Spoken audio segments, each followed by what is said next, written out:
شوفوا معايا اخر خرجه ديال بونيف كيهضر فيها على دوك الطياره اللي عطاوها من روسيا. تيخلع فينا زعما راه طياره مشينا فيها الغواصات. سمعوا نتلاقاو في الاخر.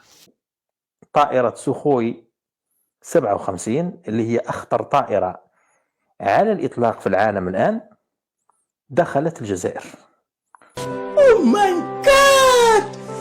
واو. بين يدي وزارة الدفاع الوطني هنا في الجزائر. لا تتحرك ولا تتكلم ولا أسمع لك أحاسيسا. الآن كاين شبح حقيقي في أجواء المنطقة عند الجزائر. وحش نتاع أجواء راه موجود الآن في الجزائر. قضي الأمر الذي فيه تستفتيا، يعني البحر مزرعينه بالغواصات والجو الآن ما لاحظتوش تيهضر بواحد الثقه زعما راه شي اسطوره. هو شتي كي تيهضر غواصات تيضرب يدو زعما راه هو مثقف حتى لواحد الدرجه ما تصورش.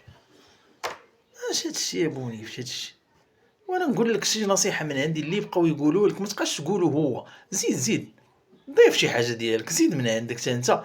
عطينا شي حاجه فيدنا صاحبي. مشيت انت بداك خارج داك البودي فوق داك التريكو وقد حالتك بعدا شويه حدا الناس بحال هكا وهضر ما فيها باس نشوفو. وانت صاحبي ما بقد حالتك بحال شي واحد شنق عليك وجلستي هكا دايره. مالك اصاحبي وتتخلع فينا روسيا سير صاحبي سد عليا سد.